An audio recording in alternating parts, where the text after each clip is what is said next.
À notre écoute. Tout de suite, nous retrouvons Jean-Paul Delperrier pour le résultat des courses. Bonjour Jean-Paul.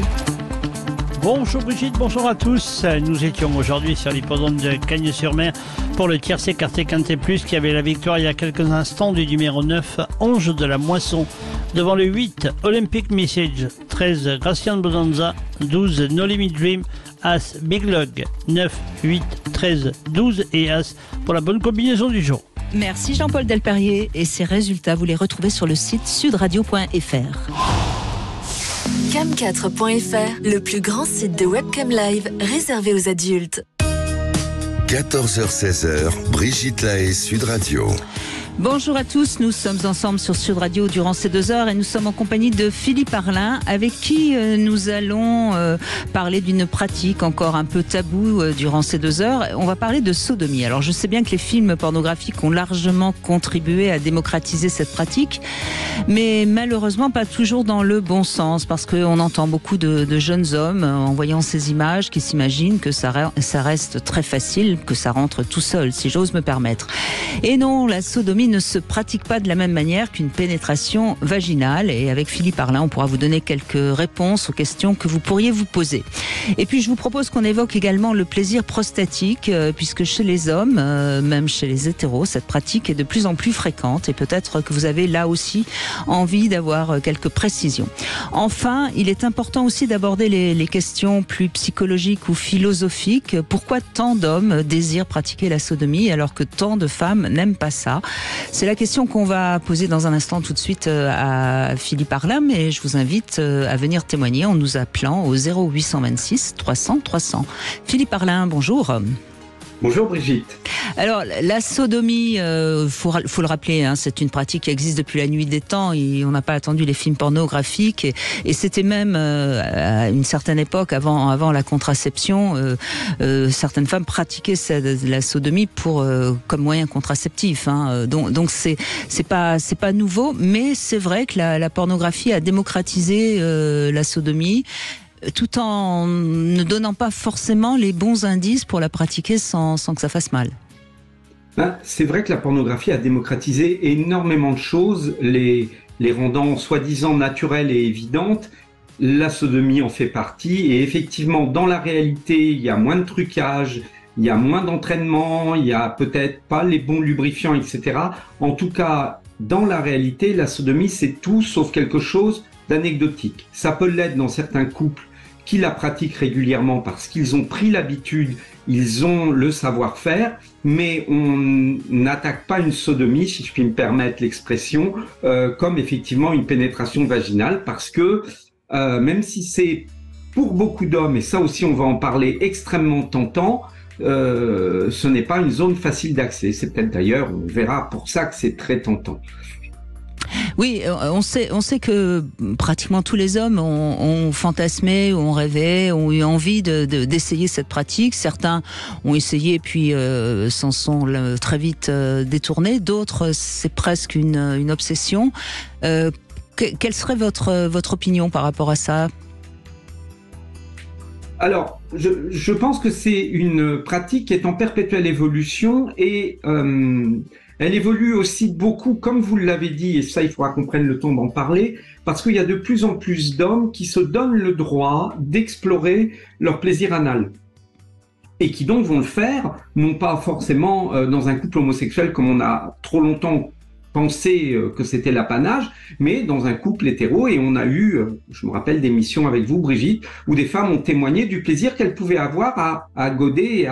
Donc c'est quelque chose qui évolue, je pense pas que ça soit pour autant plus pratiqué dans le couple hétéro, c'est plus banalisé, mais je trouve que c'est plus les hommes qui commencent à être curieux, et c'est bon signe, parce que si les hommes sont curieux, ils vont comprendre que cette pratique n'est pas anodine, que pour la faire, il faut un minimum de préparation, et donc ils seront plus à même de le faire correctement sur leur partenaire. Et alors, pourquoi tant de femmes n'aiment pas ça, ne veulent pas alors, à part peut-être le fait que ça peut leur faire mal ou qu'elles ont eu une mauvaise expérience, qu'est-ce que vous diriez ? Alors, je mettrai... Alors, il y a plein d'explications et je pense qu'on aura peut-être des témoignages aujourd'hui qui nous en donneront d'autres. Mais on a déjà quelque chose qui est du même ordre que la levrette. Cette position est considérée par beaucoup de femmes comme humiliante, puisque c'est offrir ses fesses à l'autre, c'est être en position animale, c'est être en dessous. Voilà. Ça, on va trouver un côté péjoratif à la levrette, à la sodomie. Mais la sodomie, il y en a beaucoup qui ont peur par rapport à la douleur. Donc ça peut complètement se comprendre. Mais il y a aussi cette symbolique qu'on va quand même pas pouvoir ignorer aujourd'hui, c'est quand même par là qu'on est censé déféquer. Donc il y a la peur, c'est pas propre, c'est la merde, pardon, appelons les choses oui, bien sûr. Et ça peut être pour beaucoup de femmes assez traumatisant. On le sait déjà que la notion d'hygiène, de pas se sentir propre ou de pas trouver les zones intimes suffisamment propres, déjà ne serait-ce que pour accepter des préliminaires, pour certaines femmes, ça va rendre la sodomie totalement impossible, parce que là, il est question d'un tabou absolu qui est celui des matières fécales. Oui, c'est vrai que la femme est beaucoup plus gênée, si je puis dire, par des questions d'hygiène que l'homme, en règle générale, dans sa sexualité. Hein. Ça, c'est quand même une chose qu'on a tous remarqué, donc ça peut être déjà une explication. Moi, je pense aussi que parfois, il y a eu une première expérience douloureuse qui fait que après c'est niette, hein, et c'est pour ça que c'est important la première fois de prendre toutes les précautions, et on en parlera certainement tout au long de ces 2 heures. Et puis, je crois aussi que pour certaines femmes, c'est des problèmes de culture, c'est-à-dire que dans sa culture, on fait l'amour de même pour se reproduire, et donc pas de cette façon-là, quoi. Derrière. Parce qu'on voit dans les personnes qui sont plus pratiquantes religieusement, on voit moins de pratiques de sodomie. C'est considéré comme un tabou, comme une pratique taboue, qui vient d'autant plus nourrir le tabou justement de l'homosexualité. Il y a vraiment une espèce d'assimilation à sodomie. C'est comme si on refusait à l'acte sexuel sa phase naturelle, qui est une phase reproductive, donc par devant. Si on le fait par derrière, c'est qu'on est dans une déviance. Alors moi, ce que j'ai remarqué aussi chez beaucoup d'hommes, ils ont envie, quand ils découvrent une partenaire, quand ils sont bien avec une partenaire, ils ont envie au moins d'essayer une fois, comme s'il fallait à un moment donné posséder la femme par tous les trous, et puis une fois que c'est fait, ça va, ils peuvent oublier. Vous êtes d'accord avec ça ? Alors oui, et puis il y a malheureusement ceux qui, une fois qu'ils ont essayé, qui prennent vraiment goût et qui ont un peu tendance à toujours frapper à la porte. Bon, après, par chance, il y a des femmes, et j'espère qu'on en aura en témoignage, qui adorent ça, vraiment, pour qui c'est une pratique extrêmement jouissive, mais je peux pas dire que ça soit la majorité, en tout cas dans ce que j'entends. Mais oui, il y a des hommes, une fois qu'ils l'ont eu, c'est un peu comme un trophée, ils ont gagné une course, ils ont eu un trophée, ils ont possédé cette partie de l'anatomie de leur partenaire, et donc il y a comme une sorte d'apaisement et pas forcément d'envie de le refaire, ou en tout cas pas très souvent. Voilà, donc il y a beaucoup de questions qui se posent, et je pense que c'est important, si on est dans un couple et que justement la partenaire ne veut pas, c'est peut-être important d'essayer de comprendre les raisons qui font qu'elle ne veut pas, plutôt que d'insister, parce qu'en insistant, on ne va que faire renforcer son non-désir. Vous êtes évidemment d'accord avec ça? Mais complètement. Mais ça, on pourrait le dire de toute pratique dans la sexualité, Brigitte. C'est vraiment, on va l'avoir sur la fellation, sur plein de choses. Si on force une pratique, on bloque quelque chose, et on sait qu'en sexualité, c'est la spontanéité, c'est l'excitation du moment qui va rendre des choses possibles, alors que quand on est au repos, dans notre tête, c'est des choses qu'on pourrait même pas envisager de faire. Donc, il faut vraiment aussi accompagner ça d'excitation, et de pas en parler n'importe quand, et de pas forcer quand c'est pas prêt. Comme on pourrait dire, il faut que la femme soit chaude, et on ne fait pas les choses à froid. Voilà. Peut-être. Même d'un point de vue musculaire, Brigitte. Ça a aussi du sens à ce niveau-là. Il y aura une détente qu'il n'y aura pas si on fait les choses à froid. Alors juste quand même 2 précisions très importantes. La première, c'est qu'il est évident nécessaire d'utiliser du lubrifiant, puisqu'il n'y a pas de sécrétion naturelle dans le rectum, première chose. Et deuxième chose, attention, c'est une zone plus susceptible notamment de transmettre le VIH, donc préservatif, avec un partenaire qu'on ne connaît pas. Je crois que c'est important de déjà quand même donner ces 2 précisions. Vous en voyez peut-être une autre importante? Oui, simplement aussi avec les doigts, puisque normalement une bonne sodomie va commencer par peut-être délicatement venir solliciter avec le doigt, faire très attention à ne pas ramener ce doigt au niveau du vagin, parce que là on peut créer une contamination. Donc à l'époque je faisais de la prévention, j'en fais un peu moins, mais on avait un slogan qui était un doigt par trou, et ça avait un vrai sens. Parce qu'il y a un vrai risque de contamination, ou alors on met un préservatif au bout du doigt. C'est important. Moins poétique, mais faut faire attention. Eh bien, on va parler de tout ça avec vous au 0826 300 300. C'est Natacha dans un instant qui va prendre la parole. Et puis Philippe Arlin est avec nous pour répondre à toutes vos questions. N'hésitez pas. Sud Radio, votre avis fait la différence. Les opinions sont diverses et variées. Vous faites parler les auditeurs. De mon point de vue, la liberté d'expression est beaucoup plus fiable et authentique sur Sud Radio, quoi. Sud Radio, parlons vrai. 14h-16h, Brigitte Lahaie, Sud Radio. Eh bien, c'est en compagnie de Philippe Arlin que nous évoquons une pratique qui n'est pas la plus utilisée, évidemment, la sodomie. Et nous retrouvons Natacha. Bonjour Natacha. Oui, bonjour Brigitte, bonjour Philippe. Merci d'être avec nous Natacha. Alors vous avez découvert avec votre partenaire donc cette pratique il y a quelques années déjà. Et oui, il y a 5 ans à peu près. Et visiblement vous aimez beaucoup. Oui, je fais partie des cas rares, si j'ai bien écouté le début de l'émission, qui est effectivement, j'apprécie cette pratique, et je pense que vous avez tout dit au début, que lorsque c'est fait avec douceur, respect, lubrifiant et détente, ça peut très très bien se passer. Après, je pense qu'il faut aussi tomber sur la bonne personne peut-être, mais... Alors, je pense que ça va dépendre aussi des femmes. Alors après, est-ce que c'est des questions d'anatomie, de psychologie, on s'en fout, mais il est certain que ça va dépendre à la fois de la partenaire, mais aussi du partenaire. Je sais pas, j'ai l'impression, Philippe Arlin, que souvent quand une femme va se mettre à aimer vraiment ça, c'est parce qu'il y a une relation plus forte, plus peut-être sensuelle avec son partenaire, non? Ah, on a un petit souci, on ne vous entend pas. On n'entend pas Philippe, je ne sais pas ce qui se passe. On va essayer. Oui, allez-y. Oui, je disais, c'est bon. C'est plus une relation de confiance. Vous m'entendez, Brigitte? Oui, ça y est, c'est bon. Voilà, parce que je crois que c'est ce qui est important de rétablir dans le couple, c'est parce qu'il y a la confiance qu'on va avoir peut-être cette détente indispensable. On le sait, notre corps autour des sphincters, puisqu'il s'agit d'un sphincter, est extrêmement musclé, a énormément de force. Et si quelque chose en nous, heureusement. Oui, et si quelque chose en nous n'est pas complètement d'accord avec cette intrusion, parce qu'il s'agit d'une intrusion pour le corps, eh bien, va y avoir une contraction involontaire, mais comme ça peut se produire au niveau du vagin aussi, et donc le fait d'essayer de pénétrer va créer des douleurs parce que va aller contre cette contraction, et plus on va être en confiance, plus ça va permettre de détendre. Ça, c'est là où je rejoins ce que vous dites, c'est que plus la relation va être dans la passion, dans le bien-être, dans la confiance, plus naturellement ça va se faire.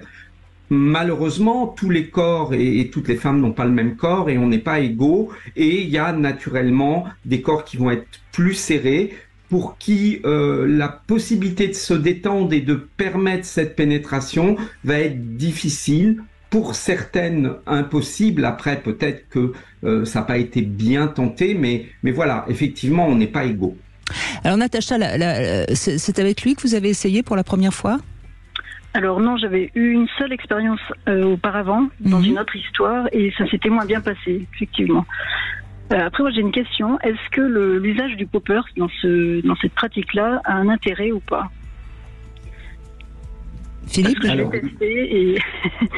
Oui, alors, le poppers, qui est c'est l'anhydryldanil, qui effectivement va avoir un effet de dilatation. C'est effectivement, ça peut être en tout cas très utilisé plutôt en milieu homosexuel pour effectivement faciliter. Mais attention, avec tous ces produits, ils sont absolument pas sans danger. en prendre éventuellement un peu occasionnellement, ça peut aider, mais il faut quand même faire très attention à l'utilisation de ces produits. Donc, personnellement, je ne le conseille pas. Oui. Je pense qu'il faut la prudence et je pense qu'il faut plutôt prendre le temps de se préparer. Et je pense que malgré tout, le meilleur de tous les poppers, c'est l'excitation. Donc, oui, c'est ce que je pense aussi. Oui, l'excitation est la meilleure drogue et on peut se la fabriquer soi-même. Ce qu'il faut quand même signaler, on a oublié de le dire dans l'introduction, mais je crois que c'est important de le dire, dans les pratiques, dans la pornographie, très souvent, les femmes utilisent des produits anesthésiants pour justement ne pas ressentir trop la douleur. Donc ça, c'est vraiment important de le signaler. Je ne conseille évidemment pas aux femmes qui nous écoutent d'utiliser des anesthésiants pour essayer la sodomie. Hein. Mais je crois que c'est important de le dire parce que on a l'impression quand on regarde certaines séquences dans les films que c'est finalement très très simple, très facile. C'est pas si simple que ça. Mais bon, quand on est excité, comme vous le dites, Natacha, ça a l'air de rentrer tout seul. Pardon Philippe, je vous ai coupé. Moi, je voulais revenir sur ce que vous dites, Brigitte, que c'est très très important. Oui, surtout ne pas mettre d'anesthésiant à cet endroit-là, pour la simple et bonne raison, soyons clairs, que si justement cette pratique vient à blesser le corps, sous anesthésie, on va pas s'en rendre compte. Donc, au moins la douleur, elle a cet avantage de nous protéger et de nous prémunir d'une blessure. Donc, l'anesthésiant est vraiment quelque chose qu'il faut totalement oublier. Mmh. Parce qu'en plus, ça ne détend pas les muscles, l'anesthésiant. Non, au contraire même. Au contraire, voilà. Je veux dire, ça ne facilite pas. Donc... Oui, ça ne facilite pas. Alors, Natacha, aujourd'hui, vous avez des orgasmes lors de sodomie ou pas ? Parce que je sais qu'il y a des femmes qui... Oui, régulièrement, oui. C'est quasiment plus fréquent chez moi que vaginalement. Vaginale. Oui, étonnamment, oui. Donc on alterne et ça se passe plutôt bien. Non, mais ce que j'entends, c'est plutôt rare. Non. L'orgasme anal n'est pas aussi. Enfin, encore une fois, il y a pas. Je crois qu'il y a 5% de femmes qui pratiquent la sodomie plus ou moins régulièrement. Donc c'est déjà, c'est pas beaucoup, mais en général, l'orgasme est assez fréquent chez les femmes qui la pratiquent régulièrement. Sans doute, encore une fois, pour les mêmes raisons que vaginalement. Ça provoque des sensations internes et qui provoquent donc un orgasme. Et il y a quand même aussi une sensation particulière parce que il y a une dilatation du corps, une sorte de sensation d'être prise plus profondément qui peut provoquer aussi un orgasme. Bon, donc c'est pas surprenant. Oui, c'est un vrai lâcher prise. C'est ça. Oui, c'est ça. Il y a pas et si on regarde les planches anatomiques, oui. Si on regarde les planches anatomiques, les deux se touchent. C'est-à-dire qu'à cette zone-là, on vient quand même malgré tout stimuler les mêmes zones de par un endroit ou de par l'autre. Donc c'est totalement avéré que du plaisir peut être pris comme ça. Et d'ailleurs, j'espère que celles qui le font régulièrement, c'est parce qu'elles y trouvent du plaisir. Évidemment. Et c'est votre cas, Natacha. Oui, tout à fait. Bon, écoutez, merci en tout cas d'avoir témoigné, Natacha, parce que déjà, ça permet de libérer un peu la parole. Donc, merci beaucoup. On fait une petite pause, Philippe. On se retrouve dans un instant et nous aurons un homme qui va témoigner maintenant. C'est Tom qui prendra la parole. Vous voulez parler à Brigitte Lahaie, 0826 300 300. La Station nationale. 14h-16h, Brigitte Lahaie, Sud Radio.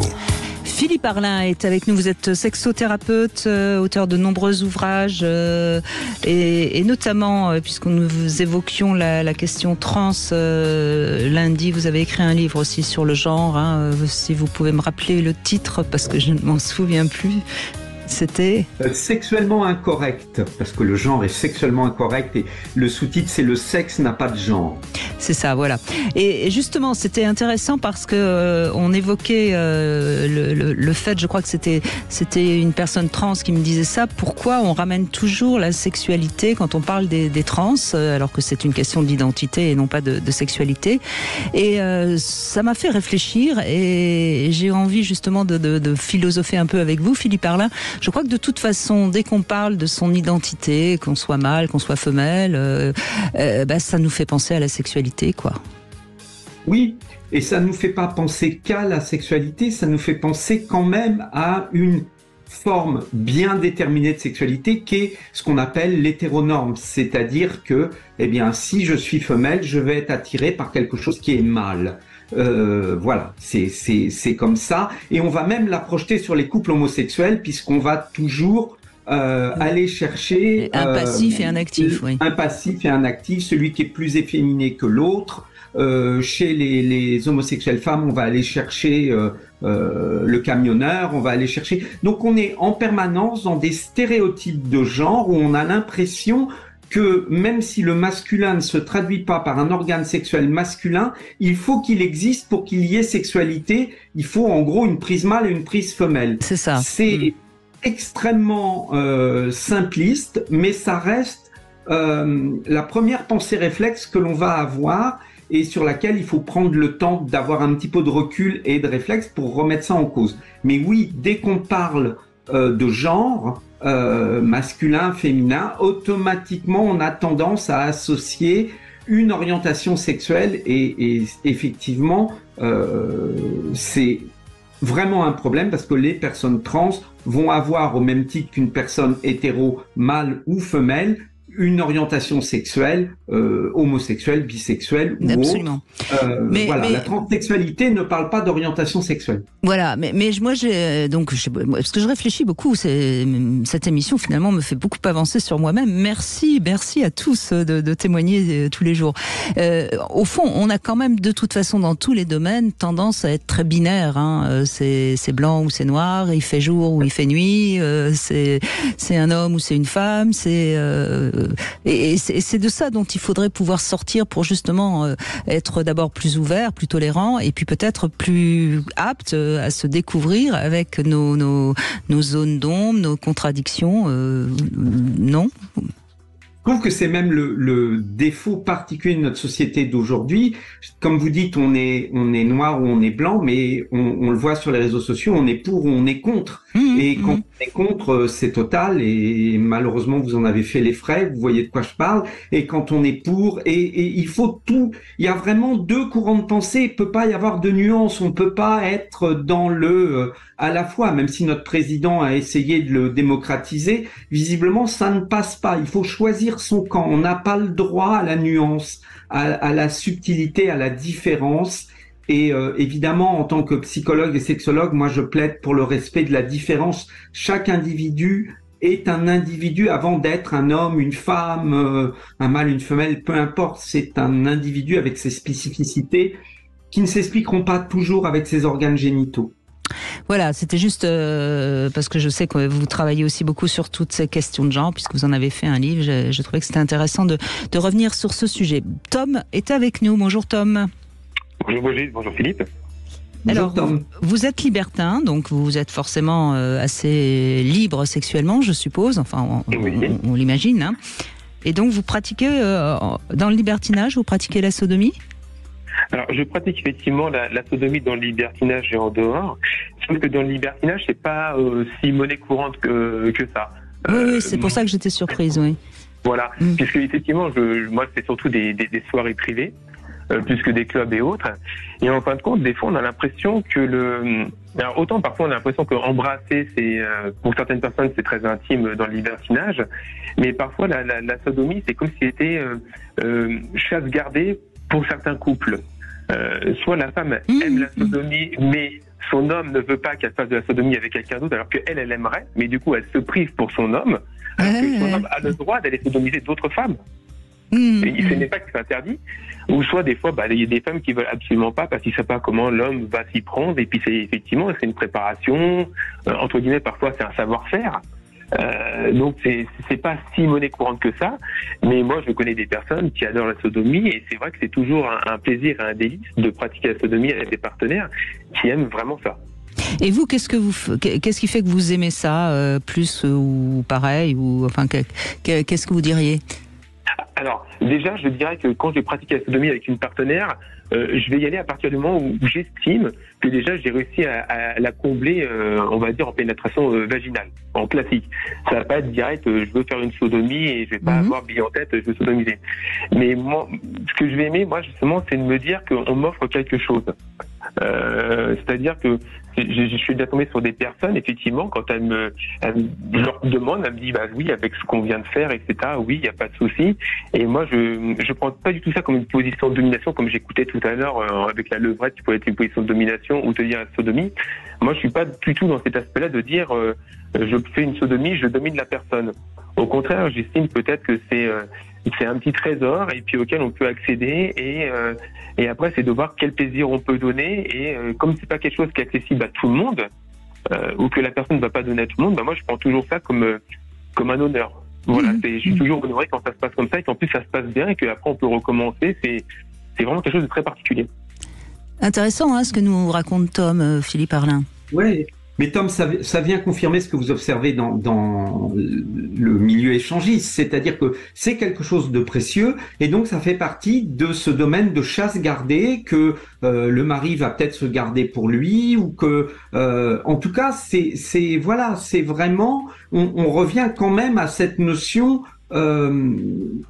Pouvoir pratiquer la sodomie, c'est effectivement obtenir d'une femme un cadeau, un trésor. Vous le dites très bien, quelque chose de précieux, et ça explique, je pense, pourquoi c'est si peu pratiqué en milieu échangiste, parce que ça fait partie des chasses gardées, réservées. Elle me l'a donné à moi. Si elle commence à le donner à tout le monde, alors ce qu'elle m'a donné n'est plus précieux, et c'est perdu. Et moi, il y a quelque chose que je regrette quand même là-dedans, c'est que quand la femme, elle aime ça, quand les partenaires aiment ça et qu'elles aimeraient la pratiquer, mais qu'elles se l'interdisent. Et moi, je sais que dans le libertinage, j'ai du mal à parfois me dire, je m'interdis de faire une pratique que j'aime pour faire plaisir à mon compagnon, à mon mari, alors que lui, il va la pratiquer avec d'autres femmes. Et en fin de compte, c'est ça, je me dis, c'est dommage que dans le libertinage, on peut avoir plusieurs partenaires, on peut avoir plusieurs expériences différentes, des sensations différentes, un savoir-faire différent de la part de chaque personne, et c'est de se priver de quelque chose, alors qu'au fond, on en aurait envie, mais par effectivement complaisance ou autre, on se l'interdit, mais l'interdit n'est pas valable chez les deux personnes. Dans certains cas, dans des cas, c'est interdit chez interdit. Et voilà, moi, c'est de me dire qu'une femme ou un homme va s'interdire de faire des choses dans le libertinage, là où justement il va y avoir le plus de liberté, sans forcément dire que c'est un no limite, mais je trouve que c'est là que c'est dommage. Mais on sait bien, Tom, que dans le libertinage, il y a quand même encore un peu une position dominante masculine. Moi, je dis ça avec un petit peu de entre guillemets. Ça vous fait sourire, Philippe Arlin? Mais oui, parce que je crois que dans le libertinage, le mot liberté n'est pas le premier mot qui devrait venir. Parce qu'effectivement, et je le vois, ça peut vraiment poser problème. Les couples passent leur temps à définir ce qui est autorisé, pas autorisé, parce que sinon, malgré tout, c'est l'objet de disputes, de scènes derrière, en disant oui, t'as fait ça avec un tel, ça m'a rendu jaloux. C'est-à-dire que moi, je rejoins complètement Tom. Si on fait du libertinage dans le vrai sens du terme, eh bien, on devrait se donner ou donner à l'autre, surtout par amour, la possibilité de profiter de cet instant pour prendre le plaisir qu'il ou elle aime et partage. Dans la réalité des faits, ça reste malgré tout un couple avec une jalousie pas forcément réglée, une liberté pas forcément là, et donc des contrôles, des interdits, des tabous qui ne sont pas forcément à égalité. Souvent, les interdits sont plus du côté de ce que la femme peut faire que l'homme, mais effectivement, il y a encore un progrès à faire, ou pas, mais en tout cas, on constate. Oui. Voilà. Oui, Tom, vous voulez... Oui, ça. Et je disais, moi, dans mon couple, effectivement, comme disait Philippe, il y a zéro tabou, zéro interdit. Au contraire, moi, je veux que ma compagne, quand on sort, si elle prend plus de plaisir qu'avec moi ou un plaisir différent, tout ça, c'est génial. Le but du jeu, c'est pas de rester comme à la maison. Et on a un couple d'amis qui est exactement comme nous. Et c'est vrai que trouver des personnes qui nous correspondent avec cette liberté totale où chacun est libre de faire ce qu'il veut, c'est très rare, et quand on tombe sur des personnes comme ça, ce sont des personnes en or où on sait qu'on peut totalement s'évader et profiter totalement. Et c'est vrai que moi, jamais j'interdirais à ma compagne de faire quoi que ce soit avec quelqu'un parce que je veux que ce soit chasse gardée.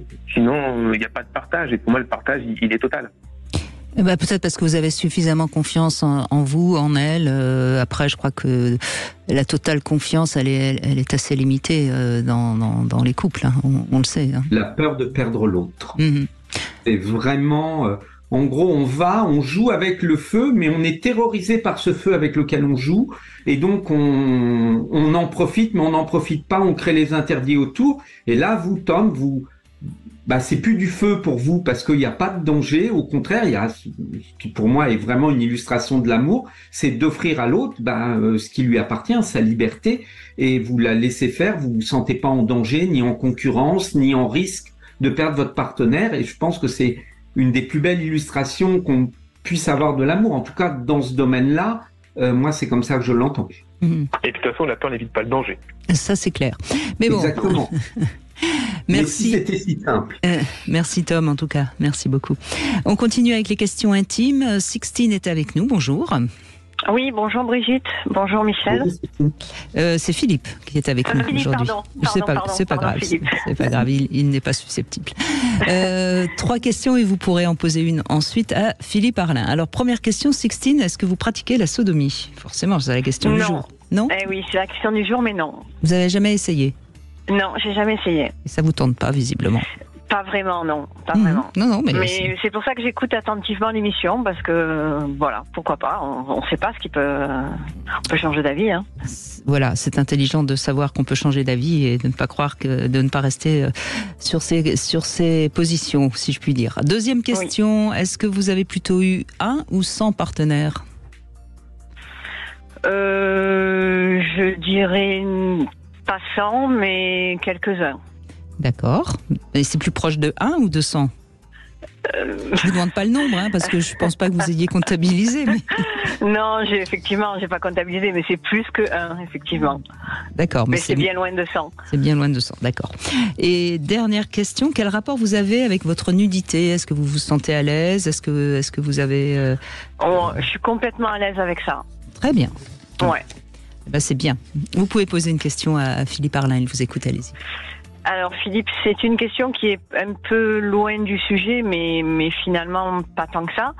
Comment peut-on refaire confiance à un partenaire qui nous a trompés? C'est une question qui nous demanderait des heures. Je vais essayer d'être assez court et assez simple. C'est comprendre que dans le couple que vous avez formé avec ce partenaire, la confiance initiale que vous lui avez accordée, elle ne reposait sur rien, si ce n'est sur l'amour que vous lui portiez.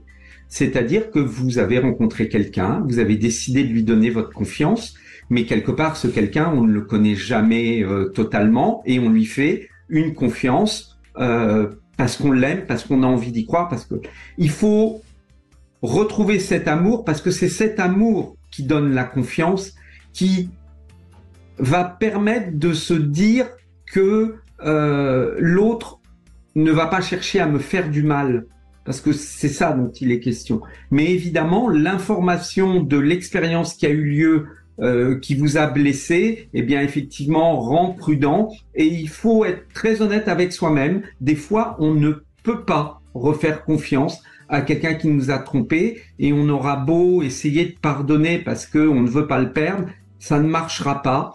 Donc il faut vraiment rester à l'écoute de vous, parce que c'est extrêmement complexe. Oui, effectivement. Oui, et puis je crois que ce qui est important pour l'instant, c'est pas le sujet puisqu'on évoque autre chose, mais ce qui est important, c'est de voir si vous êtes senti comprise dans votre douleur et si l'autre a pris conscience de ce qui s'est passé dans votre histoire. Sinon, c'est très compliqué de pouvoir pardonner si on sent que l'autre est encore dans une sorte de considération que c'est pas très grave ce qu'il a fait, vous voyez. Oui, absolument. Okay. Voilà. Très bien, merci. Merci Sixtine. Allez, on fait une petite pause et on se retrouve dans un instant. 14h-16h, Brigitte Lahaie, Sud Radio. Cam4.fr, le plus grand site de webcam live réservé aux adultes. 14h-16h, Brigitte Lahaie, Sud Radio. N'hésitez pas, en tout cas, si vous avez des questions à poser à Philippe Arlin au 0826 300 300. Et puis, si vous avez envie de témoigner, eh bien, vous pouvez également nous rejoindre. Philippe Arlin, on va donner la parole à Charlie maintenant, qui est avec nous. Bonjour Charlie. Oui, bonjour. Merci d'être avec nous, Charlie. Donc, oui, écoutez, merci à vous. Donc vous, c'est vous qui aimez la sodomie et qui donc êtes celui sur lequel on la pratique. Ah non, pas du tout, non. Ah bah alors excusez-moi, j'ai pas compris ce qui était écrit sur ma feuille. Alors racontez-moi, ce sera plus simple. Alors oui, moi, c'est quelque chose que j'ai pratiqué il y a longtemps. C'est une femme qui donc m'a fait découvrir ça parce qu'elle adorait ça. D'accord. Et donc moi de base ça m'a jamais trop attiré. Et c'est en vieillissant en fait, que finalement j'ai fait un restaurant avec une compagnie actuelle. Et donc on en a un peu discuté et elle n'osait pas me demander. Du coup j'ai bien fait de poser la question. D'accord. Et donc c'est parce que vous avez découvert que votre partenaire aimait que vous avez finalement trouvé ça très bien, si je comprends bien. C'est ça ? Ma nouvelle partenaire, en fait, c'était une envie commune que moi j'ai verbalisée, mais qu'elle n'osait pas verbaliser. C'est vrai qu'il y a encore cette petite gêne de la part des femmes à oser demander à leur partenaire, hein, Philippe Arlin. Ah oui. On a vu à quel point pour beaucoup c'est pas forcément facile, et quand les femmes aiment ça, elles ont du mal à l'exprimer, à le demander, parce que je pense qu'il y a ce qu'on va penser d'elle derrière. Peut-être qu'il y a une idée dans la pensée masculine de qu'est-ce qu'une femme qui aime la sodomie. Oui. Mais je pense que là, encore une fois, c'est une question de culture, finalement. On est toujours sur le même problème. Et qu'est-ce qu'on projette sur ce mot sodomie ? Qu'est-ce qu'on projette sur la femme qui dit aimer ça ? Est-ce qu'il y a encore des images taboues ? Oui. C'est vrai qu'on est plus du côté de la putain que de la maman, encore une fois. Et je pense que c'est très paradoxal. Les hommes auraient envie que les femmes aiment ça, mais si elles avouent l'aimer, des fois c'est compliqué à entendre et à accepter. Oui, mais de toute façon, quoi qu'on en dise, on a encore dans l'esprit, enfin je veux dire dans l'inconscient collectif, la sexualité ça sert à se reproduire. Alors c'est vrai, hein, bien sûr, il faut pas non plus oublier cette dimension importante de la sexualité, mais si on ne pense que à ça, c'est-à-dire si on pense que la sexualité ne sert qu'à se reproduire, il est évident que la sodomie n'a pas sa place. C'est clair. Alors, Charlie, donc vous avez, vous avez appris, j'imagine, la technique pour bien pratiquer. Oui, parce qu'en fait, il y a très longtemps, au début de ma vie sexuelle, je m'entends en écho. Oui, c'est le problème du direct. Parfois, on a des connexions plus ou moins. Je voulais savoir s'il y avait un problème. On vous entend bien, ne vous inquiétez pas. D'accord, donc en fait, c'était un truc qui venait pas de moi au départ. J'en avais pas plus envie que ça au début de ma vie sexuelle. Et quand j'ai rencontré une femme qui, elle, adorait ça, et donc c'est elle qui m'a expliqué comment m'y prendre, en fait, simplement. Et après, j'ai reproduit, entre guillemets, la technique alors pour sur ma compagne actuelle. Pour ceux qui nous écoutent, quel conseil elle vous a donné, qui vous ont servi ? Déjà de préparer le terrain, si je puis dire. Oui, bien sûr, oui. Donc, préparer avec les doigts, la salive, et après, on rentre doucement, et puis au fur et à mesure, on peut accélérer au fur et à mesure de la pratique, on va dire. Oui, c'est ce qu'on n'a pas encore dit plus clairement, Charlie, donc c'est bien de le signaler. En effet, on commence par une pénétration douce, lente, et peu à peu, quand la femme est à l'aise et se détend, on peut aller avec un coït plus rythmé, plus rapide. C'est ça. Mais ça, c'est plus la femme qui doit donner le tempo, il me semble. Avec ma compagne actuelle, c'est ce qu'on fait. Je lui laisse elle mettre le rythme au début. Et puis après, on n'a plus besoin d'en parler, quoi. Ça se fait tout seul. Une fois que je sens qu'elle est plus détendue, là, à ce moment-là, je peux accélérer, quoi. Mmh. C'est d'ailleurs ce qui est peut-être important à dire, Philippe Arlin, pour ceux qui voudraient tenter, commencer. En effet, les premières fois, peut-être qu'il faut pas en vouloir trop, quoi. Alors, oui, il faut pas en vouloir. Il faut peut-être déjà commencer par préparer. Moi, je pense beaucoup à l'anulingus, qui est déjà une pratique. Donc, il s'agit de lécher l'anus déjà de sa partenaire. Et c'est déjà une pratique qui peut donner envie à la partenaire parce qu'il peut y avoir énormément de plaisir et ça aide à ce que le corps se détende. Oui. Après, effectivement, on peut jouer avec les doigts et je pense que dans une première fois, ça peut être suffisant. De façon à ce qu'il n'y ait que du plaisir par cette pratique au début. Oui, il faut apprivoiser. Il faut apprivoiser en quelque sorte. Oui, c'est ça. Très bien. Eh bien, en tout cas, merci Charlie d'avoir témoigné sur le sujet. C'est important aussi qu'on entende les informations. Bon, on va continuer évidemment à en donner dans la deuxième heure. Alors, je suis l'anulingus. Bon, on comprend très bien, ça vient de anus et de langue. C'est pas forcément non plus toujours quelque chose que les gens aiment pour des mêmes raisons, pour des questions d'hygiène, encore une fois.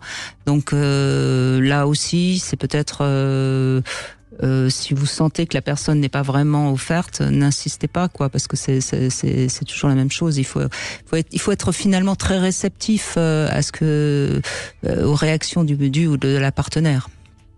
Oui, et puis si on peut le faire avec la langue, c'est-à-dire qu'on peut le faire avec une doigt technique, et déjà pénétrer avec le doigt, ça prendre le temps de pénétrer la zone avec le doigt. Ça peut avoir un peu de lubrifiant sur le doigt et on peut stimuler la zone avant de commencer les travail. Alors, on va faire une petite pause, évidemment, le temps des infos, parce que c'est important de donner les infos. J'en profite d'ailleurs pour vous donner une information essentielle, parce que nous sommes sur Sud Radio et franchement, on a accompli une performance tout à fait exceptionnelle dans le monde dynamique de la radio digitale, avec une croissance, vous vous rendez compte de l'écoute digitale en décembre, de plus de 62% par rapport à 2022. Donc c'est franchement la meilleure progression parmi les 20 premières radios, et ça fait quand même la 10e vague consécutive de succès. Donc voilà, je voulais vous remercier tous du succès que vous nous permettez d'avoir sur Sud Radio. Alors c'est vrai que on s'engage avec beaucoup de vérité, comme vous le savez, sur Sud Radio, on parle vrai, et chaque mois, près de 2 millions de personnes nous écoutent, et donc on va continuer tous ensemble. N'hésitez pas à faire parler de Sud Radio et à télécharger notre appli Sud Radio sur votre smartphone. Voilà. Alors, Philippe Arlin, vous n'échappez pas à la devinette, évidemment. Quelle différence fondamentale entre l'homme et la femme lorsqu'on parle de sexualité reproductive? Je vous laisse réfléchir le temps des infos. Et quant à vous, vous pouvez nous appeler au 0826 300 300. On se retrouve dans un instant. Sud Radio. Parlons vrai. Sud Radio, parlons vrai. Parlons vrai. Sud Radio, parlons vrai. Sud Radio. Parlons. Sud Radio, il est 15h. Parlons vrai. Les infos, nous retrouvons Florian Lafont. Bonjour à tous. Les habitants d'Île-de-France invités à rentrer chez eux avant 19h ce soir. Recommandation du préfet de police qui prévoit une circulation difficile à cause des conditions météo.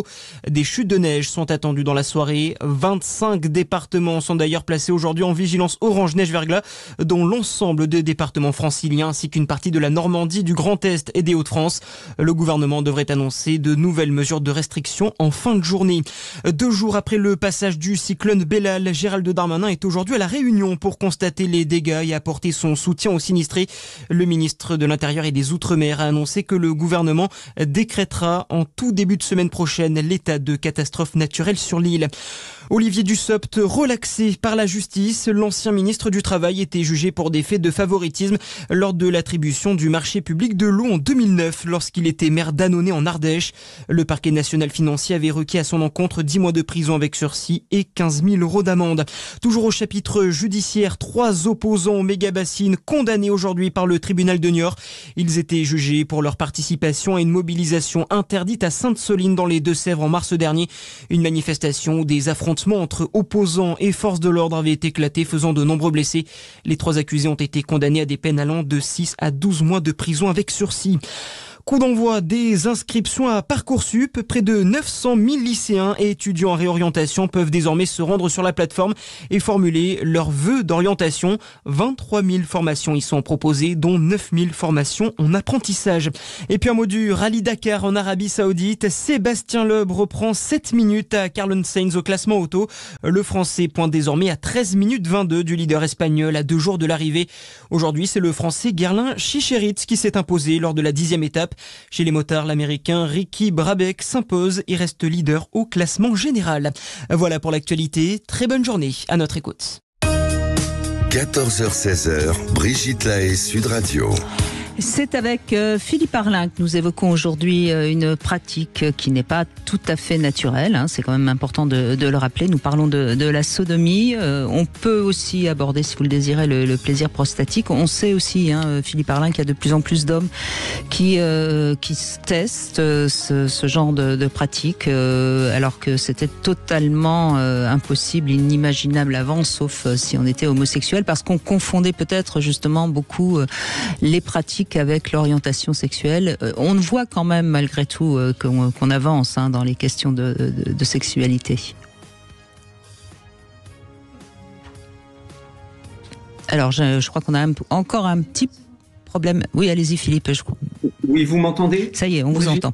Oui, je pense qu'on a encore du mal à distinguer les pratiques des orientations sexuelles. Vous avez raison, mais ça évolue parce que de plus en plus d'hommes témoignent du plaisir qu'ils prennent à recevoir une sodomie sans pour autant se sentir homosexuels, sans avoir besoin que ça soit un pénis, simplement parce qu'ils apprécient qu'on vienne stimuler leur zone anale.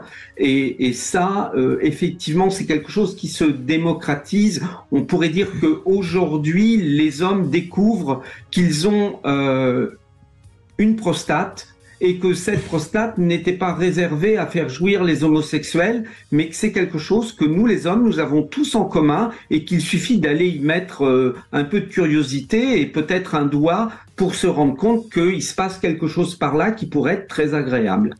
Ou pas d'ailleurs, chacun évidemment fait ce qu'il veut. Non, mais bien sûr.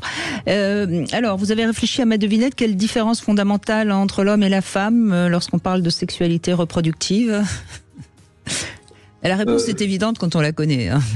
Oui, mais alors non, j'ai pas trouvé. Bon, en fait, c'est juste une question de testicules, parce que l'homme a toujours les mêmes entre les jambes, la femme n'a pas forcément toujours les mêmes entre les jambes. Oui. Si vous voyez ce que je veux dire.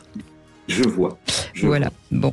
Effectivement, faut la connaître pour la trouver. Voilà. Mais bon, après, si la femme est fidèle, elle a toujours les mêmes, évidemment. Attention. Bonjour Eva. Oui, bonjour Brigitte et bonjour Philippe. Bonjour Eva. Alors, donc, moi, allez-y, je vous en prie. Oui. Oui, j'aime beaucoup ça et en fait, je me rends compte que j'aime ça depuis pratiquement toujours. En fait, je me souviens quand j'avais 10 ans, j'ai vu pour la première fois dans un film X une femme qui se faisait sodomiser à 4 pattes et je me suis dit que ça avait l'air bien, ça m'a donné envie d'essayer. Et plusieurs années plus tard, quand je l'ai fait, ça a confirmé que c'était bien. Alors, 10 ans, regarder un film pornographique, c'est un peu dommage parce que ça peut...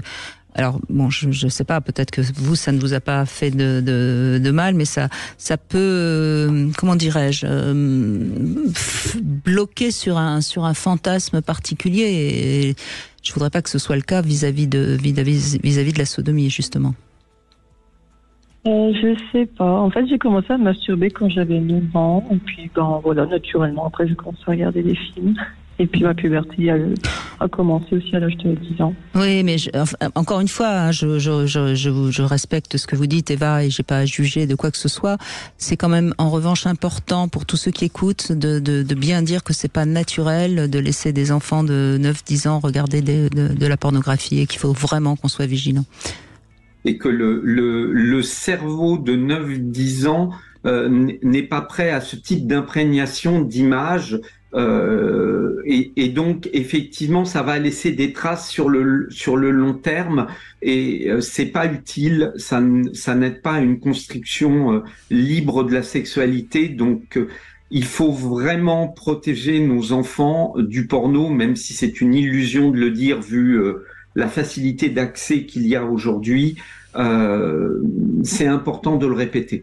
Voilà. En même temps, on sait qu'il y a des tas d'enfants qui ont accès à ces images-là, d'où la nécessité en amont, hein, je dis bien en amont, de parler de sexualité. Bon, en tout cas, Eva, vous, visiblement, ça a marqué votre imaginaire, votre fantasmatique.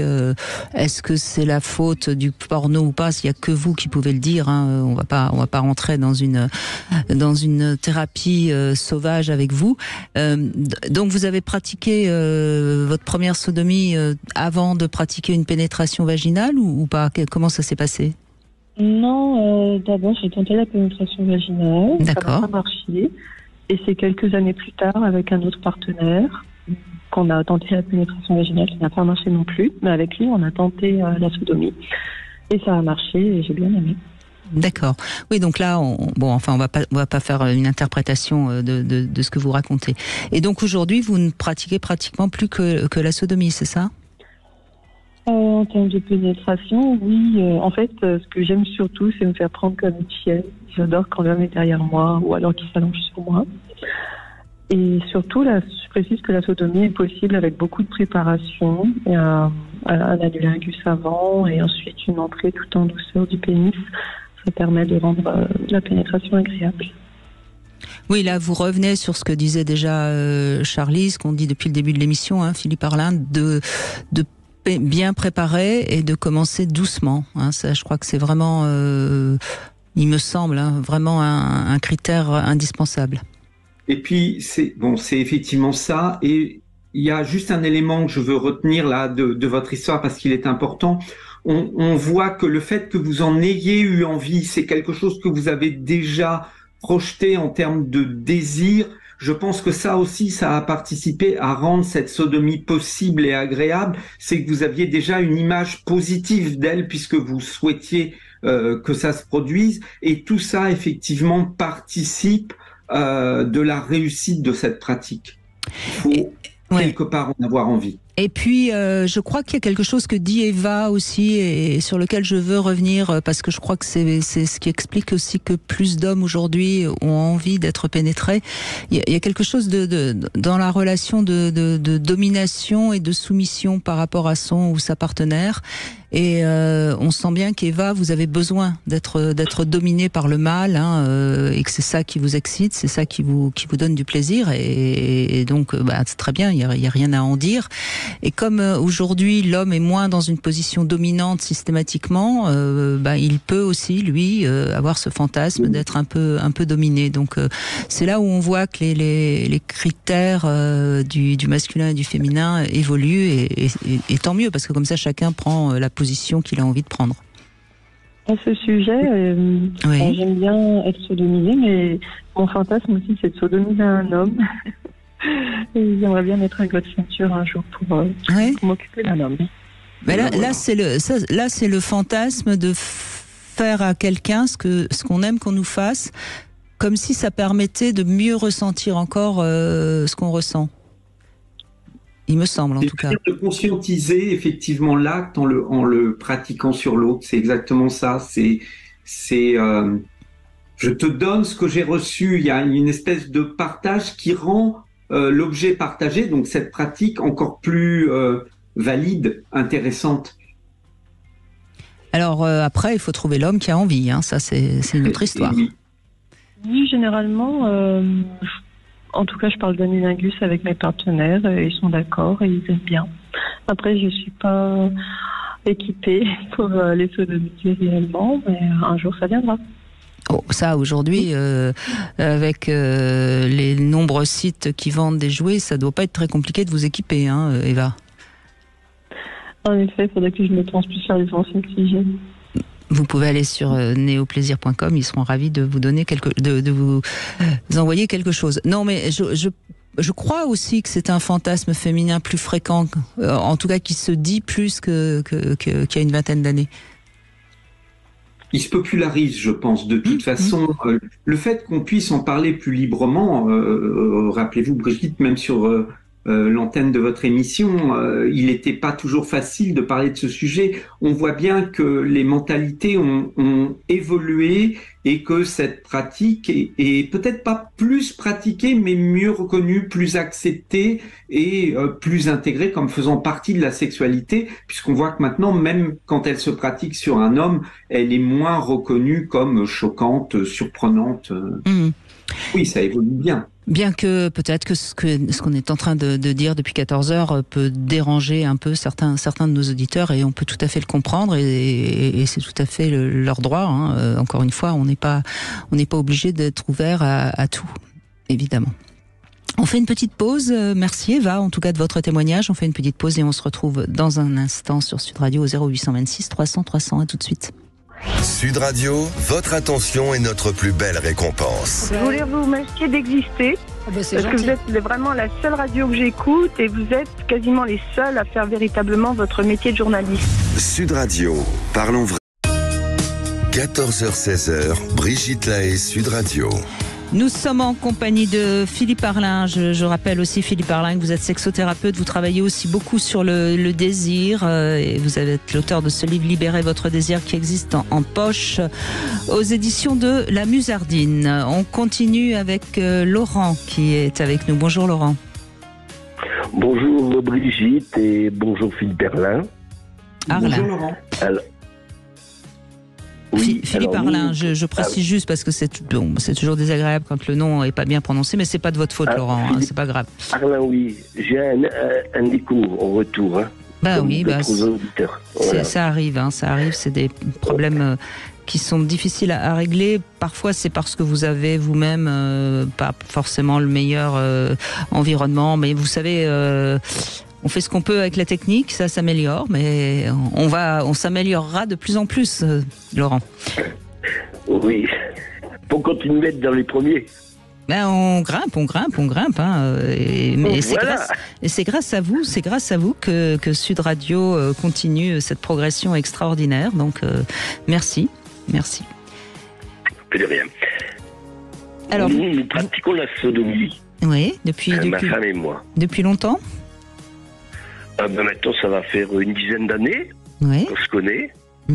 Donc, alors c'est pas évidemment à chaque rapport, hein. C'est on va dire de temps en temps, quand on va dire qu'il y a des bonnes préliminaires, qu'elle est prête aussi à recevoir la sodomie. C'est une demande de sa part ou de la vôtre au départ? Des deux. On va dire des deux. D'accord. Une curiosité, vous vous êtes dit tiens, pourquoi on n'essayerait pas? Elle avait déjà essayé avant qu'on se connaisse, et moi j'avais essayé, mais on va dire avec mes partenaires, c'était pas concluant. D'accord. Donc voilà, elles n'aimaient pas trop ça. D'accord. Hein, on va dire que quand on fait la sodomie, c'est vraiment la cerise sur le gâteau. Oui, voilà, puis, c'est un petit plus, voilà. De toute façon, Philippe Arlin, on sait très bien que de temps en temps, faire autre chose, c'est ce qui permet de rompre la routine dans la sexualité d'un couple qui parfois peut tuer justement le désir. Et c'est ça qui est important. Moi, je repense à ce que me disait Tom tout à l'heure, aux différents témoignages qu'on a eus. Ça doit rester effectivement la cerise sur le gâteau, ça doit rester un trésor, ça doit rester quelque chose de privilégié. privilégié dans le sens où on le fait pas tous les jours. Je pense qu'il y a plein d'aliments comme ça. Si on les mangeait tous les jours, on les apprécierait beaucoup moins. Il faut qu'ils restent exceptionnels dans l'accès qu'on a à eux. Ben, il en va de même des pratiques sexuelles. Et effectivement, de temps en temps, la sodomie, c'est comme un espèce d'accomplissement. C'est la cerise sur le gâteau, pour reprendre ce que vous disiez. Et c'est ça, je pense, qui en fait l'intérêt et qui permet, comme vous le dites, Brigitte, d'éviter trop de monotonie dans la sexualité. C'est un petit peu ce petit plus, cette surprise, ce moment de fête qu'on va pouvoir rajouter et qui va nous sortir d'un quotidien ou d'une banalité dans la sexualité. Mmh. Quel conseil vous pourriez donner, Laurent, à ceux qui nous écoutent, ou quelles questions vous posez à Philippe Arlin? Alors moi, je dirais qu'il faut beaucoup de complicité entre les deux, et c'est au moment où il y a le plus de complicité où, je vais dire, c'était beaucoup plus facile. Ouais. Beaucoup de préliminaires, parce que en fait, on s'aperçoit que les préliminaires, même ma femme le dit, c'est quand il y a des préliminaires qu'elle, elle est beaucoup excitée, ou alors là, on va dire, ça rentre facilement. Oui. Voilà. Il n'y a rien à faire. On revient sur la question de l'excitation, et il faut que la femme soit particulièrement, je vais reprendre le terme, chaude au sens fantasmatique du genre, du terme. Tout à fait. Et elle prend beaucoup de plaisir, et elle arrive aussi, elle, à jouir lors d'une sodomie. Oui, mais ça, je crois que les femmes qui aiment, c'est aussi parce qu'elles ont un orgasme. Alors, est-ce qu'il est similaire? Pas forcément, et qu'importe d'ailleurs. Elle me dit que c'est pas tout à fait la même chose. Oui, je crois, oui. Mhm. Voilà. C'est vraiment intéressant de moi, je le vois vraiment comme une porte qui s'ouvre, et quand elle s'ouvre, elle donne vraiment accès à du plaisir, mais c'est pas... Voilà, en gros, quand on y prend du plaisir, quand on y a accès, il y a beaucoup de choses derrière, et on le sent. Les femmes qui aiment le pratiquer, c'est évidemment parce qu'elles y trouvent aussi du plaisir, qu'elles peuvent avoir leur orgasme, et je pense que sinon, c'est une porte qui s'est ouverte et qui va se refermer parce qu'on n'a pas trouvé derrière d'intérêt. Et c'est vrai pareil pour notre stimulation de la prostate au masculin. Vous le disiez très bien, Brigitte, ça marche pas à tous les coups. C'est pas toujours agréable. Donc, soit ça marche et du coup, il y a énormément de choses à découvrir et ça peut même devenir une pratique totale à part entière, soit c'est simplement une expérience et ça restera juste une expérience non concluante. Oui, et on peut très bien avoir une expérience non concluante avec tel partenaire, et puis ensuite découvrir autre chose. Enfin, c'est qu'on évolue aussi. Oui, et puis... on évolue à la fois dans notre tête, dans notre corps, dans nos idées. Bon, c'est tout le mystère de la sexualité. Laurent, vous voulez ajouter quelque chose? Je voudrais dire que justement évoluer dans la sexualité, ça la rend moins morose, moins habituelle. Oui, mais c'est valable pour tout, je crois. Oui. Je pense que quand on fait un sport, c'est pareil, on évolue. Dans la vie, on évolue. Et si on reste figé, eh bien, en général, ça perd de sa saveur, quel que soit le domaine, il me semble, en tout cas. Tout à fait. Mmh. Eh bien, merci en tout cas, Laurent, de ce témoignage. Merci beaucoup. Peut-être que vous avez des questions à nous poser. N'hésitez pas, on est là pour ça aussi. Vous pouvez nous appeler au 0826 300 300. On va se retrouver dans un instant, Philippe, pour le Love Conseil. Et je vous propose un jeu de rôle intéressant, le jeu de la patiente et du sexologue, justement. Vous voulez parler à Brigitte Lahaie? 0826 300 300. Ça s'est passé sur Sud Radio. Vous êtes toujours en soutien à Emmanuel Macron, Manuel Valls? C'est difficile de ne pas soutenir le président de la République dans ce moment difficile, dans ce monde troublé. Moi, je veux le succès du président de la République et de son gouvernement comme patriote. Après, ça ne m'interdit pas de critiquer. Sud Radio, parlons vrai. Station nationale. Cam4.fr, le plus grand site de webcam live réservé aux adultes. Brigitte Lahaie, Sud Radio, le Love Conseil. Alors Philippe Arlin, je sais que vous êtes sexothérapeute et que forcément vous avez des couples qui viennent. Je ne sais pas si vous leur donnez souvent le conseil des jeux de rôle qui ont quand même l'avantage de pouvoir dire ou faire des choses qu'on n'oserait peut-être pas faire dans... Alors ça va m'arriver soit de le donner, soit de conseiller une lecture ou en tout cas d'amener à pratiquer ce type de jeu de rôle. Alors moi j'ai inventé le jeu de la patiente et du sexologue et c'est vrai que je l'ai jamais vu dans les jeux de rôle proposés et je trouve qu'il est intéressant parce que ça permettrait de développer sa fantasmatique en quelque sorte. Alors après à vous de choisir qui est le sexologue, qui est le patient ou la patiente. Et donc la patiente ou le patient peut venir consulter parce que elle a une problématique ou quelque chose qui ne va pas avec son partenaire. Enfin c'est une manière un peu déguisée de faire passer un message. Alors après vous pouvez évidemment vous inventer un problème, par exemple un problème de vaginisme, un problème d'infidélité, de manque de rapport sexuel, pour essayer un peu comme ça d'interpeller votre partenaire et de voir comment il conseillerait. Et c'est une manière finalement, je trouve, assez détournée de dialoguer sur la sexualité. Alors il faut évidemment que ce soit un jeu et que les deux sachent jouer le jeu. Hein. Il est pas du tout question de jouer à ce jeu pour régler des comptes ou régler des enjeux de problèmes de sexualité. Moi, je crois que il faut plutôt s'en amuser. Mais je trouve qu'on peut vraiment peut-être découvrir des petits trucs auxquels on n'avait pas pensé et titiller la libido de l'autre. Non ? Qu'est-ce que vous en pensez ? Oui, alors c'est en général tous les jeux de visite médicale, donc là chez le sexologue, mais sachez que c'est un fantasme tellement vrai que je me suis retrouvé, ça fait plus de 20 ans maintenant que j'ai fait ce métier, mais on va dire 3 ou 4 fois où le patient ou la patiente ont essayé de mettre en scène ce fantasme avec moi. Ah oui, c'est-à-dire que c'était vous qui deveniez le patient, c'est ça ? Non, ils étaient vraiment dans un rôle de patient, mais je me suis fait en gros allumer par patients et patientes qui, au bout d'un certain temps, j'ai fini par comprendre que la problématique n'était pas vraiment réelle. L'envie, c'était que je sculpte, que j'observe, que je vienne voir, voire même que je participe. Et voilà, donc ce qui prouve que vous êtes totalement dans le vrai, puisque certains, sans vous avoir entendu, ont essayé de le vivre en réel.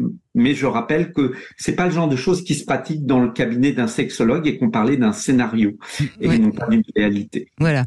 Bon, en tout cas, c'est une petite façon de pouvoir peut-être parler de sexualité autrement. Bonjour Sabrina. Bonjour. Bonjour Sabrina. Bonjour. Bonjour à vous. Je vous souhaite une belle année à tous les deux. C'est vrai, on peut encore se souhaiter la bonne année. Absolument. Bonne santé surtout, Sabrina. Merci. On vous écoute, allez-y, racontez-nous. Donc, vous pratiquez, Alors, j'ai pratiqué avec mon ancien compagnon, qui m'a fait découvrir la sodomie, quasiment dès le départ de la relation. Il me l'a amené comme quelque chose de un peu magique. Et effectivement, j'ai découvert une pratique qui m'a amené énormément de plaisir.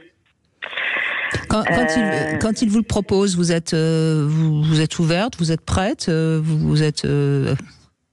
Oui, c'est quelque chose qui m'attirait un peu, mais j'avais jamais osé franchir le pas. Et là, ça a été amené avec beaucoup d'expérience. Et vous donc, avec de la crème, avec une pénétration douce les premières fois. Et ça m'a amené vraiment à aimer beaucoup cette pratique. Vous aviez confiance, visiblement, en lui, ce qui a aidé. Oui, j'avais confiance beaucoup, oui. Ça a duré 4 ans. Le seul seul petit souci, c'est qu'à la fin, finalement, il n'y avait plus que de la sodomie. Ah oui, parce que c'est lui qui était quand même dans cette pratique un petit peu... Oui, oui, et c'est vrai que quelque part, le reste manquait un peu. Ouais. Ça, c'est vraiment le côté dommage. Allez. Ouais, c'est vraiment dommage quand il n'y a plus que ça de possible, quand on a l'impression que c'est un espèce de passage obligatoire, un sens unique. Je trouve que là, on perd le plaisir. C'est l'inverse de ce qu'on disait tout à l'heure. Là, on n'est plus dans la cerise sur le gâteau, on est dans le gâteau qui va finir par devenir indigeste parce que c'est celui qu'on mange tout le temps. Voilà, tout à fait. Et ça gâche du plaisir qu'on pourrait obtenir si on laissait cette pratique garder un côté un peu exceptionnel, un côté luxe, un côté trésor, comme le disait Tom tout à l'heure. C'est dommage. Mais en fait, je crois que ce qui est important à comprendre, c'est que lorsqu'on est avec quelqu'un qui a toujours envie de la même chose et uniquement de cette chose-là, on finit par se considérer un petit peu comme l'objet, comme un peu sa chose, justement, et c'est ça qui est peut-être un petit peu dérangeant, c'est-à-dire qu'il n'était plus à l'écoute de ce que vous auriez peut-être eu envie, il était dans sa demande à vous et plus du tout dans ce que vous pourriez demander. Oui, et en même temps, j'y prenais beaucoup de plaisir. C'est un peu contradictoire, mais d'un côté, je voulais autre chose, mais je savais que quand on le pratiquait, j'étais sûre d'avoir une jouissance, j'étais sûre d'avoir un grand plaisir et de passer un moment excellent. Oui, mais c'est un peu contradictoire. Non, c'est pour ça que vous acceptiez et que vous n'avez pas réclamé autre chose, parce qu'au fond, comme vous arriviez à jouir, vous vous disiez après tout c'est pas très grave, mais au fond quand même, je pense que ça vous a blessé. Peut-être. Maintenant, avec mon prochain compagnon, quand il y en aura un, effectivement, peut-être que j'essaierai, s'il le connaît pas, de l'y amener quand même, mais pas de le pratiquer de manière systématique. Vous vouliez réagir, Philippe Arlin, je crois, on vous a coupé. Oui, moi je dis, c'est pour dire que non, ça n'était pas paradoxal. C'est vraiment comme sur ce qu'on parlait, l'exemple de la nourriture tout à l'heure. On peut aimer les pâtes jambon, on n'a peut-être pas envie d'en manger tous les jours. Alors oui, on aime ça, on prend plaisir, mais si on commence à nous le servir systématiquement, ça n'a pas le même effet. Et bien sûr qu'on peut prendre du plaisir vaginal et prendre du plaisir en sodomie et prendre du plaisir à l'occasion de préliminaires. Le plaisir, on peut le décliner sur plein de nuances, et c'est ça l'intérêt de la sexualité. Et quand l'homme ne le cherche, en l'occurrence là c'est l'homme, ne le cherche que d'une certaine manière, là je rejoins ce que dit Brigitte, c'est que en gros il n'y a plus que sa demande à lui. Alors tant mieux, vous y prenez du plaisir, mais on a l'impression que il n'est plus à l'écoute que de sa demande et non pas de la vôtre qui pourrait être de varier et de faire autre chose. Oui. Et vous n'avez pas osé à un moment donné lui signaler ? Si. Et comment il a réagi ? C'était un peu violent. Ouais. La réaction a été, c'est que moi je peux plus avoir d'enfants et qu'il n'y avait pas nécessité de faire une relation vaginale. Ah bah c'est agréable comme réponse. C'est terriblement blessant. Oui, c'est très blessant. C'est très blessant. C'est vraiment, je vous dis, vous considérez comme sa chose et. Voilà. Et ce qui, au départ, moi, je considérais de lui offrir comme un cadeau, en fait. Oui. La sodomie, pour moi, c'était, un cadeau, quelque chose que j'avais donné à personne d'autre. Et puis, excusez-moi de rentrer dans le détail, mais c'est quoi cette logique? Alors qu'il associe la pénétration vaginale à la reproduction, je pense qu'il a dû avoir peu de rapport, parce que le nombre de fois où on va pratiquer une pénétration vaginale et que, par chance, quand même, il n'y aura pas toujours un enfant à la clé, oui, c'est l'argument qu'il vous sort. Alors, soit c'est un homme qui a eu que des rapports vaginaux quand il était sûr que sa femme allait avoir un enfant. C'est ridicule comme argument et c'est extrêmement humiliant. Oui, c'est violent, c'est ce que je dis, oui. Oui. Bon. En tout cas, c'est ce que je peux vous dire, puisque j'ai compris que vous seriez prête à repratiquer la sodomie avec un nouveau partenaire. Rassurez-vous, en règle générale, quand une femme a l'habitude de cette pratique, qu'elle prend du plaisir, elle arrive assez facilement à expliquer à un partenaire comment s'y prendre. Et en général, les hommes, si la femme en a envie, sont assez ouverts, Philippe Arlin. Oui. Ah oui, comme ça va être, alors s'il n'en a pas envie, ça marchera pas. Mais s'il en a envie, comme c'est quand même majoritairement le cas de beaucoup d'hommes, sans faire de généralité, il sera ravi d'apprendre et que vous lui donniez une technique où vous allez tous les deux vous retrouver à pratiquer et à prendre du plaisir. Donc ça, c'est, oui, là, je pense que vous avez plutôt la chance de tomber sur un partenaire qui sera content que vous lui expliquiez et faites-le, prenez le temps d'expliquer. D'accord.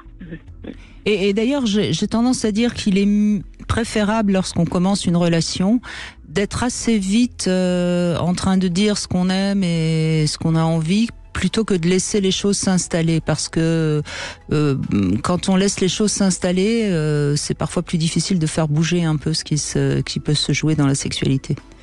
Oui, et puis... pour moi, la personne, elle sait à qui elle a affaire en face. Il y a quand même un jugement quand on dit qu'on aime ça, et si la personne en face l'accepte, on se sent plus libre d'exprimer nos besoins et nos désirs. Oui, enfin un jugement, vous savez, je crois que ce qui est important, c'est ce qu'on ressent comme plaisir. Après, pourquoi ça serait moins bien d'éprouver un orgasme par la sodomie que par le vagin, je sais pas. C'est là moi encore. Non plus, je sais pas. c'est encore une fois une question de culture là. Oui, je pense. De culture, d'éducation. Oui, bien sûr. Si j'ai envie de dire, si le corps nous le permet, c'est que quelque part c'est possible. Et puis voilà, il y a pas grand chose d'autre à aller chercher. Voilà. Mais bon, on avance. Ne soyons pas pessimistes. Merci en tout cas de votre témoignage, Sabrina. Merci beaucoup. À vous. Merci Sabrina. Philippe Arlin, une petite pause et puis il va être temps déjà de conclure. Et bien sûr, on conclut avec vous au 0826 300 300. À tout de suite. Sud Radio, votre avis fait la différence. J'adore vos débats. On entend des choses qui changent un peu de la doxa généraliste qu'on entend trop partout. Sud Radio, parlons vrai. 14h-16h, Brigitte Lahaie, Sud Radio. En magasin. Cam4.fr, le plus grand site de webcam live réservé aux adultes. 14h-16h, Brigitte Lahaie, Sud Radio. Philippe Arlin est avec nous, sexothérapeute, et je rappelle que vous pouvez consulter, si vous le désirez, Philippe Arlin également virtuellement. Vous êtes si vous avez envie ou besoin d'avoir une consultation avec un sexothérapeute. Alors Philippe Arlin, on va conclure avec Mathilda, qui, je crois, a des choses tout à fait intéressantes à nous dire. Bonjour Mathilda. Bonjour Philippe, bonjour Philippe. Bonjour Brigitte. Bonjour Mathilda. Je vous en prie, c'est pas grave. Intéressante, je sais pas, en tout cas c'est mon histoire. Oui. Alors j'ai découvert la sodomie il y a un petit moment avec un compagnon avec qui je suis restée quelques années. Oui. Et après j'ai eu plutôt des amants, des sex friends, on va dire pendant 7-8 ans. Et c'est assez fréquent effectivement dans le libertinage que les hommes soient demandeurs. Oui. Et comme moi je suis assez curieuse et ouverte, donc en général ils sont très intéressés. Et alors je peux pas dire que ça me procure un plaisir exceptionnel. C'est très différent. C'est bizarrement très relaxant pour moi. Alors je sais pas si c'est parce que effectivement je dois beaucoup me détendre pour que ça ait lieu. Donc après je suis dans un état un peu second en fait. Avec des... Oui, je pense que la sodomie, quand elle est bien pratiquée et que la femme se livre vraiment, il y a une sorte de lâcher prise, de relâchement total qui fait que il y a quelque chose de cet ordre-là, oui, je crois. Et ce qui est assez, donc pour les femmes qui n'ont pas pratiqué, c'est vrai que l'introduction peut être douloureuse et on a du mal à se dire que ça va être bon et relaxant après. Et peut-être qu'il faut passer ce cap, cette appréhension pour découvrir en fait, parce que c'est tellement autre chose et tellement différent selon les femmes. Et il s'est passé quelque chose récemment, alors je vois sûrement votre point de vue avisé et celui de votre invité. Oui. J'ai rencontré quelqu'un il y a 4 mois, donc je suis tombée amoureuse, qui m'arrive exceptionnellement. Et bon, et là, ça s'est fini par une rupture assez récente. Et j'ai un sex friend que je vois depuis plus de 3 ans de façon assez régulière. Avec qui je pratique entre autres ça. Et là, j'ai envie de le voir pour un peu me tester, mais voir comment je réagissais face à un homme que je connaissais et si j'arrivais aussi à m'abandonner. Et en fait, j'ai pas du tout pu parce que j'avais constamment l'image de mon ex en tête et je l'avais prévenu, donc j'étais, je pense, correcte avec lui. Oui. Et à un moment, je lui dis non, enfin, j'arrive. La pénétration m'était pas plus supportable, enfin, pas physiquement, hein, émotionnellement. Bien sûr. Je voulais plus et je voulais pas faire semblant parce que c'est pas cool, quoi. Il vient, lui, il fait l'effort, enfin, entre guillemets. Mais il adore me voir, je l'excite énormément. Et là, j'étais même pas excitée, en fait. Et alors, je lui ai dit, bon, écoute, on va arrêter, la pénétration vaginale. Et si tu veux, tu peux me prendre par derrière. Ce qu'il a fait, parce qu'il adore. Et c'était en même temps pour moi, comme il m'a prise par derrière, je veux dire physiquement aussi par derrière, parce qu'il y a plusieurs façons de faire la sodomie. Bien sûr. Moi, je préfère quand l'homme est face à moi, en fait. D'accord. Je trouve que c'est plus agréable. Je préfère vraiment. Et là, comme je voulais pas le voir, je lui ai dit, tu me prends par derrière et tout. Et ça allait. C'était gérable. Mais j'ai pas eu le plaisir que j'aurais eu en temps normal, même si je le connais super bien et lui aussi. Et donc il y a cet ex donc qui est un peu ambigu parce que il m'a récemment repris contact alors qu'il a trouvé une autre femme, mais il reprend contact sur un mode très sexuel et c'est très j'ai envie de ton anus, j'ai envie de te sodomiser, sauf qu'il avait pas fait. Et il veut lui aussi être sodomisé. Donc ça, c'est un gros fantasme qu'il a. Donc c'est un peu étrange à lui et à moi. On est tous les deux ambigus de garder contact. Et qui me livre ça, quoi. Alors que normalement, il a trouvé quelqu'un d'autre. Il devrait lui en parler à elle. Et voir ça avec elle. Mais, oui, c'est celui dont votre ex dont vous parlez, c'est celui dont vous êtes amoureuse, hein, c'est bien ça? Oui, alors j'essaye de m'en détacher. C'est hyper compliqué.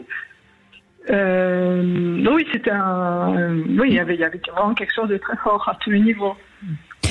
Et c'est d'ailleurs sans doute pour ça que vous n'avez pas pu être pénétré vaginalement, parce que ça lui appartient encore. Enfin, il y a quelque chose certainement de cet ordre-là. Ce qu'on entend, Philippe Arlin, c'est que il revient vers vous pour des questions d'ordre sexuel, ce qui n'est pas anodin, mais qui en même temps n'est pas très clair et n'est pas forcément bon signe. Ce qu'on entend, il y a deux choses. Il y a ce qu'on appelle l'empreinte amoureuse, c'est-à-dire ce corps qui se rappelle l'autre corps et qui ne peut pas se donner à un autre. Donc c'est vraiment cette mémoire du corps, en tout cas pour le moment. Mais oui, il y a une difficulté. Peut-être que il n'a été que dans le désir sexuel avec vous, et vous étiez peut-être dans autre chose qui s'appelle l'amour, et peut-être qu'il aurait aimé rester au niveau de cette sexualité. En tout cas, il continue à vous associer à ça et à vous proposer des choses comme si, d'une certaine manière, parce qu'on n'en sait rien, comme vous le dites, il pourrait le proposer à sa partenaire, mais il le propose à vous, comme s'il voulait garder quelque chose d'unique avec vous, mais il y a quelque chose de dangereux, parce que je pense qu'il n'ignore pas les sentiments que vous aviez pour lui, et donc là, c'est un jeu qui peut faire très mal, il faut faire attention. Oui, et je fais attention. Alors, la chose, c'est qu'on habite à 400 km d'écart, et en fait, c'est ça qui a fait qu'il a préféré choisir une femme par commodité proche de chez lui. Bon, je ne vais pas rentrer dans les détails, mais donc j'ai peu de chance de le revoir, je pense. Mais c'est vrai que je pense que si je faisais la sodomie avec lui, avec de l'amour, ça serait une dimension encore plus magique et de communion qu'avec un amant ou un sex friend, où ça fait partie d'une pratique sexuelle fun et jouissive aussi, plaisante. Mais est-ce que vous avez, il me semble, vous avez une capacité d'être assez clair quand même sur ce que vous ressentez, sur ce que vous traversez, Mathilda? Oui. Donc peut-être que ça vaut le coup d'aller jouer cette expérience sexuelle que vous désirez d'une certaine manière, même si vous avez peur d'en souffrir. Peut-être que ça vaut le coup plutôt que de ne pas y aller et puis de regretter de ne pas y avoir été. Ah, mais j'attends qu'une chose, c'est qu'il m'invite à y aller. D'accord, oui, donc ça confirme. Parce qu'il a peur, oui.